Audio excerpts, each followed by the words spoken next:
सबको जय यीशु की नवजीवन का संदेश इस शीर्षक के अंतर्गत प्रतिदिन का ईश्वर का जीवंत वचनों को सुनने के लिए, समझने के लिए, उन वचनों के अनुसार जीवन बिताने की कृपा शक्ति सामर्थ्य मांगने के लिए मैं आप सभी लोगों का हार्दिक स्वागत करता हूं। आज फरवरी की 23 तारीख है, शुक्रवार है और आज के दिन में मुख्य रूप से भाइयों बहनों प्रभु का संदेश आज के पाठ के द्वारा, सुसमाचार के द्वारा हमारे सम्मुख यह रखा गया है कि हम सभी धार्मिकता की गहराई में जाएं। प्रभु यीशु ने यह बात इसलिए कही क्योंकि प्रभु यीशु के ज़माने में शास्त्री, फरीसी और अन्य लोग एक प्रकार से धार्मिक लोग माने जाते थे और उनकी धार्मिकता की हकीकत प्रभु यीशु मसीह को मालूम था। उनकी धार्मिकता अधिकतम, उनकी धार्मिकता बाहरी धार्मिकता थी, दिखावे की धार्मिकता थी, एक आडंबर की धार्मिकता थी और उस धार्मिकता से उनका जीवन में कोई परिवर्तन नहीं आता था। भले ही वो घंटों भर चौराहे में खड़े होकर प्रार्थना करते थे, भले ही वो दशमांश नियमित रूप से दिया करते थे, भले ही वो उपवास किया करते थे और इस प्रकार से 600 से भी अधिक नियमों का पालन वो करते थे। लेकिन इतने सारे नियमों का पालन करने के बाद, इतने तमाम धार्मिक क्रियाकलापों को करने के बाद उनका जीवन, उनका दिल ईश्वर के साथ जुड़ा हुआ नहीं था।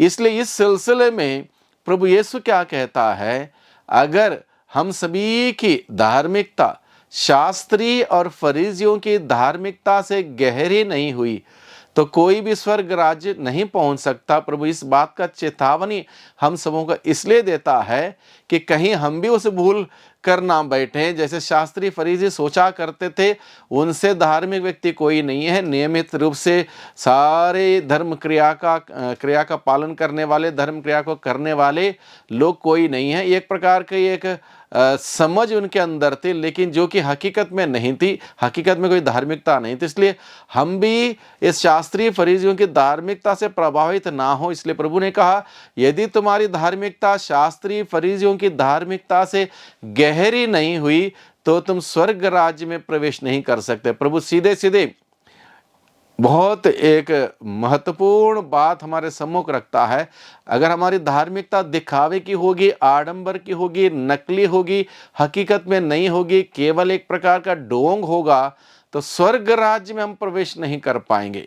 तो बहुत बार क्या होता है, हम लोग प्रार्थना करते हैं, बाइबल पढ़ते हैं, माला विनती रोजरी करते हैं, इतवार के दिन मिस्सा बलिदान में जाते हैं, सब कुछ हम करते हैं नियमित रूप से और अपने आप को हम समझाने भी लगते हैं कि मैं दूसरों जैसा नहीं हूँ, बहुत अच्छा ईसाई हूँ, हर संडे मिस्सा में जाता हूँ, हर दिन बाइबल पढ़ता हूँ, हर दिन मैं व्यक्तिगत प्रार्थना करता हूँ, मेरा परिवार मिलकर प्रार्थना करता है। हम इन सभी बातों को सोचते हुए अपने आप को समझा लेते हैं कि मैं अच्छा व्यक्ति हूँ, मैं एक धार्मिक व्यक्ति हूँ, मैं दूसरों जैसा नहीं हूँ, सारे धार्मिक क्रियाकलाप मैं किया करता हूँ और ये सब हम समझा लेते हैं।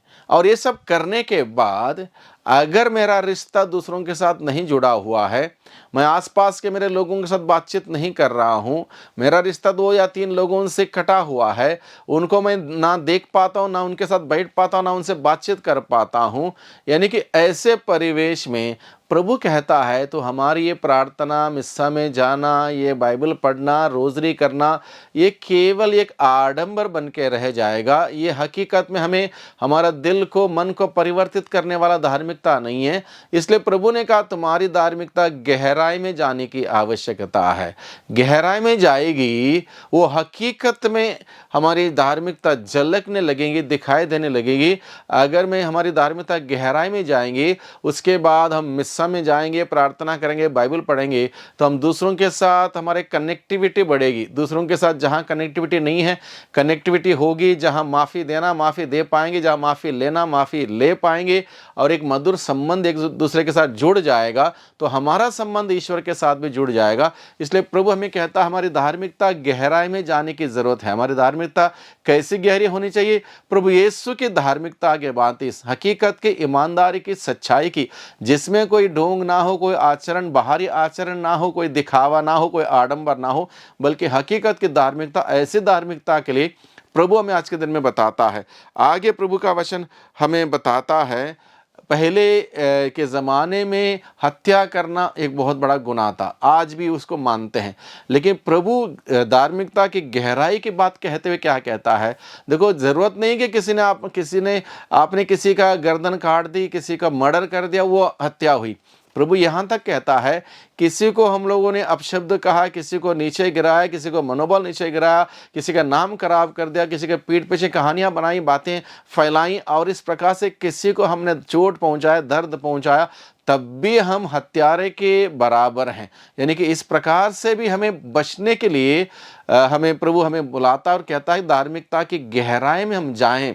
आगे प्रभु का वचन में बताता है, और जब जब जब हम लोग बलि चढ़ाने के लिए, बलिदान चढ़ाने के लिए, प्रार्थना चढ़ाने के लिए प्रभु के मंदिर में जाते हैं और वहाँ पर हमें पता चले, याद आए कि मेरे भाई को या बहन को या किसी व्यक्ति को मुझसे शिकायत है, तो मैं अपनी भेंट वहीं पर छोड़ दूं, पहले अपने भाई या बहन या जिससे भी मेरा रिश्ता संबंध ठीक नहीं है, जिसको मुझसे शिकायत है, मैं उसके पास जाऊं, उसके साथ समझौता कर लूं, उसको माफ़ी दूं या माफ़ी लूं, वहाँ रिश्ता मजबूत करूं, तब आके प्रभु के मंदिर में उस भेंट को, इस बलिदान को, उस प्रार्थना को चढ़ाऊं। यानी कि ये है धार्मिकता की गहराई।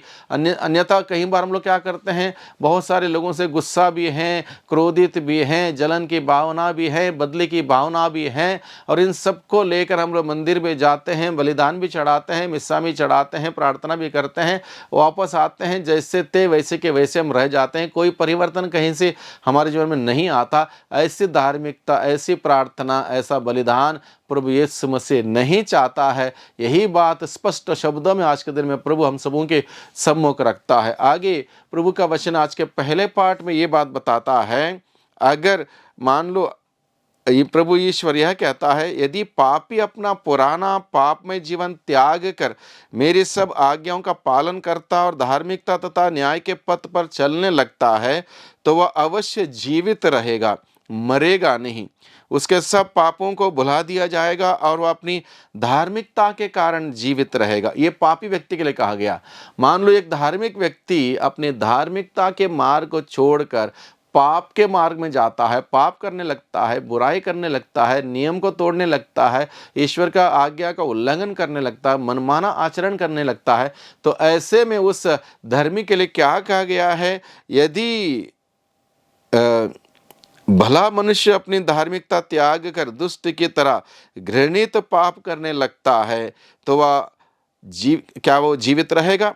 उसके समस्त धार्मिकता को भुला दिया जाएगा और वह अपने अधर्म तथा पाप के कारण मर जाएगा। यानी कि इस प्रकार से प्रभु आज के पहले पाठ में और सुसमाचार में हम सबों को धार्मिकता की गहराई में जाने की बात बताता है। इस बात को हम सुने हैं, इसको समझें, दिल में रखें, मनन चिंतन करें। प्रभु ने जो कहा उस बात को समझते हुए उसके अनुसार आचरण करने के लिए आइए हम प्रभु से प्रार्थना करें। सर्वशक्तिमान पिता परमेश्वर, प्यारे प्रभु, धन्यवाद देते हैं आपके वचनों के लिए। बहुत सुंदर तरीके से प्रभु आपने हमें बताया, सिखाया, समझाया कि हमारी धार्मिकता किस प्रकार की होनी चाहिए और इस धार्मिकता के अनुसार जीवन बिताने के लिए हमें आपकी शक्ति, सामर्थ्य और कृपा की आवश्यकता है, क्योंकि प्रभु हम दुर्बल हैं, नहीं चाहते हुए भी हम लोग पाप में गिर जाते हैं। बार बार दिखावा, आडंबर हमारे जीवन में अपने आप आ जाता है। इन सभी बुराई से हम सबों को बचाइए। आपके दृष्टि में जो उचित है वही जीवन जीने की हम सबों को कृपा, शक्ति, सामर्थ्य प्रदान कीजिए। दुआ करते हैं उद्धारकर्ता यीशु मसीह के नाम से, आमीन।